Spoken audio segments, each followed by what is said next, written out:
इंद्रधनुष की बेटी टोटो को अब अपनी मर्जी से इधर उधर दौड़ने की अनुमति मिल गई थी। वह फिर से आज़ाद होकर खुश था और पक्षियों पर भौंकने और तितलियों का पीछा करने में सक्षम था।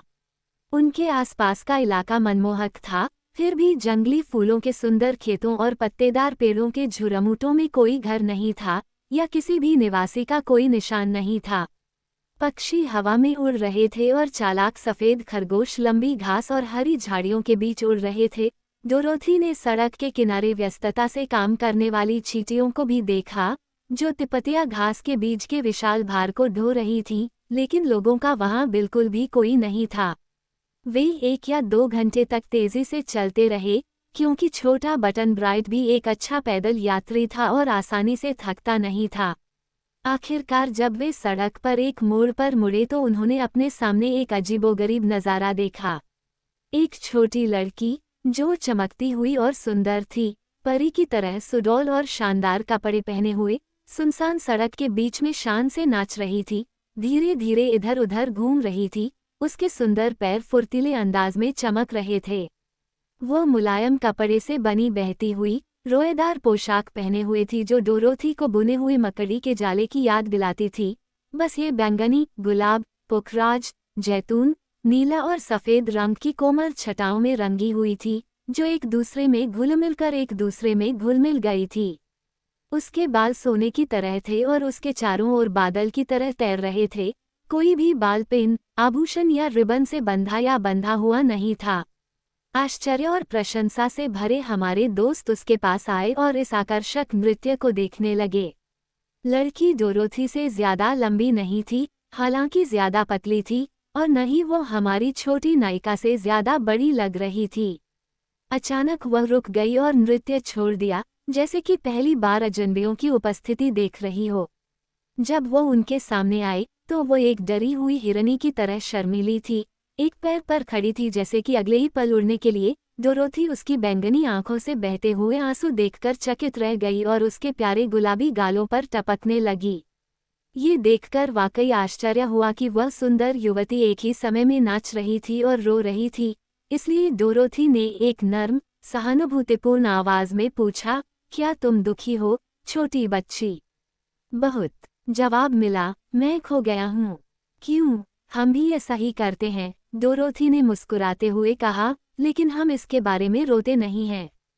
क्या आपको नहीं लगता? क्यों नहीं? क्योंकि मैं पहले भी खो चुकी हूँ और हमेशा फिर मिल गई हूँ, डोरोथी ने सरलता से उत्तर दिया। लेकिन मैं पहले कभी नहीं खोई, सुंदर युवती ने बड़बड़ाते हुए कहा, और मैं चिंतित और भयभीत हूँ। आप नाच रहे थे, डोरोथी ने हैरान स्वर में कहा। ओह, वो तो बस गर्म रहने के लिए था, युवती ने जल्दी से समझाया। मैं आपको विश्वास दिलाती हूँ कि ऐसा इसलिए नहीं था कि मैं खुश महसूस कर रही थी। डोरोथी ने उसे ध्यान से देखा। उसके पतले पतले लबादे बहुत गर्म नहीं थे, फिर भी मौसम बिल्कुल भी ठंडा नहीं था, बल्कि हल्का और सुहाना था, जैसे वसंत का दिन हो। तुम कौन हो, प्रिय? उसने धीरे से पूछा। जवाब मिला, मैं पॉलीक्रोम हूँ। पोली कौन? पॉलीक्रोम, मैं इंद्रधनुष की बेटी हूँ। ओह, डोरोथी ने हौंफते हुए कहा, मुझे नहीं पता था कि रेनबो के बच्चे भी हैं। लेकिन हो सकता है कि मैं तुम्हारे बोलने से पहले ही जान जाती। तुम वाकई कुछ और नहीं हो सकती। क्यों नहीं? पॉलीक्रोम ने आश्चर्य से पूछा। क्योंकि तुम बहुत प्यारी और मधुर हो। छोटी युवती आंसुओं के बीच मुस्कुराई, डोरोथी के पास आई और अपनी पतली उंगलियां कैंसस लड़की के गोल मटोल हाथों में रख दी। तुम मेरे दोस्त बनोगे न? उसने विनती करते हुए कहा। बिल्कुल, और आपका नाम क्या है? मैं डोरोथी हूँ, और यह मेरा मित्र शैगी मैन है, जो लव मैग्नेट का मालिक है, और यह बटन ब्राइट है। केवल आप उसे उसके वास्तविक रूप में नहीं देख सकते, क्योंकि फॉक्स किंग ने लापरवाही से उसका सिर बदलकर लोमड़ी का सिर कर दिया था। लेकिन असली बटन ब्राइट देखने में अच्छा है, और मुझे उम्मीद है कि मैं उसे किसी समय वापस उसके वास्तविक रूप में बदल दूंगा।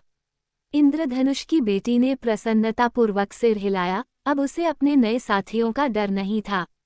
लेकिन ये कौन है?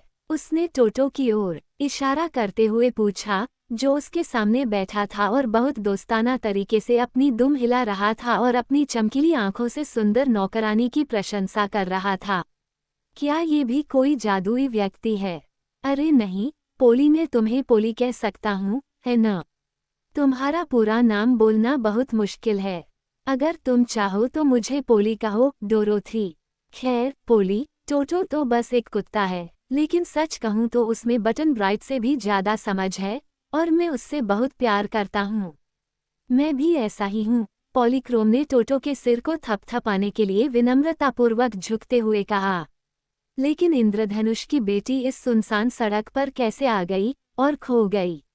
झबरा आदमी ने पूछा, जो ये सब आश्चर्य से सुन रहा था। क्यों, आज सुबह मेरे पिता ने अपना इंद्रधनुष यहाँ फैलाया था ताकि उसका एक सिरा इस सड़क को छू सके, जवाब था, और मैं सुंदर किरणों पर नाच रहा था, जैसा कि मुझे करना पसंद है, और मैंने कभी ध्यान नहीं दिया कि मैं वृत्त में मोड़ से बहुत दूर निकल गया था। अचानक मैं फिसलने लगा और मैं तेजी से आगे बढ़ता गया जब तक कि अंत में मैं जमीन पर गिर नहीं गया, बिल्कुल अंत में। तभी पिता ने मुझे बिल्कुल भी ध्यान दिए बिना इंद्रधनुष को फिर से उठा लिया, और यद्यपि मैंने इसके सिरे को पकड़कर मजबूती से पकड़ने की कोशिश की, लेकिन ये पूरी तरह से पिघल गया और मैं ठंडी, कठोर धरती पर अकेला और असहाय रह गया। मुझे तो ठंड नहीं लग रही, पोली, डोरोथी बोली, लेकिन शायद तुमने गर्म कपड़े नहीं पहने हैं। मैं सूर्य के निकट रहने की इतनी आदी हो गई हूँ, इंद्रधनुष की बेटी ने उत्तर दिया। पहले तो मुझे डर लगा कि मैं यहाँ जम जाऊंगी, लेकिन मेरे नृत्य ने मुझे कुछ गर्माहट दी है, और अब मुझे आश्चर्य है कि मैं फिर कभी घर कैसे जाऊंगी। क्या तुम्हारे पिता तुम्हें याद नहीं करेंगे और तुम्हारी तलाश नहीं करेंगे और तुम्हारे लिए एक और इंद्रधनुष नीचे नहीं उतारेंगे? शायद ऐसा हो, लेकिन वह अभी व्यस्त है क्योंकि इस मौसम में दुनिया के कई हिस्सों में बारिश होती है और उसे अपना इंद्रधनुष कई अलग अलग जगहों पर लगाना है। तुम मुझे क्या करने की सलाह दोगी, डोरोथी? हमारे साथ आओ, जवाब मिला। मैं एमरल्ड सिटी तक पहुंचने का प्रयास करने जा रहा हूं, जो ओस की परी भूमि में है। एमरल्ड सिटी पर मेरी एक मित्र, राजकुमारी ओज़मा का शासन है, और अगर हम वहां पहुंचने में सफल हो गए तो मुझे यकीन है कि वो तुम्हें तुम्हारे पिता के पास वापस भेजने का कोई रास्ता जरूर बताएगी। क्या तुम सचमुच ऐसा सोचते हो? पॉलीक्रोम ने उत्सुकता से पूछा। मुझे पूरा यकीन है। तो मैं आपके साथ चलूंगी, छोटी दासी ने कहा, क्योंकि यात्रा करने से मुझे गर्मी मिलेगी और पिताजी मुझे दुनिया के एक कोने में या दूसरे कोने में भी ढूंढ सकते हैं अगर उन्हें मुझे ढूंढने का समय मिले। तो चलो, झबरा आदमी ने प्रसन्नतापूर्वक कहा, और वे एक बार फिर चल पड़े। पोली कुछ देर तक डोरोथी के साथ साथ चलती रही, अपनी नई दोस्त का हाथ पकड़े हुए, मानो उसे हाथ से जाने का डर हो, लेकिन उसका स्वभाव उसके ऊनी वस्त्रों की तरह हल्का और उत्साहित लग रहा था, क्योंकि अचानक वह आगे बढ़ी और एक चक्करदार नृत्य में घूम गई।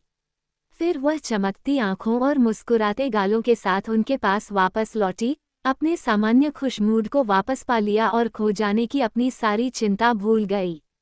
उन्होंने उसे एक आकर्षक साथी पाया, और उसका नृत्य और हंसी, क्योंकि वह कभी कभी चांदी की घंटी की झनकार की तरह हंसती थी, ने उनकी यात्रा को जीवंत बनाने और उन्हें संतुष्ट रखने में बहुत मदद की।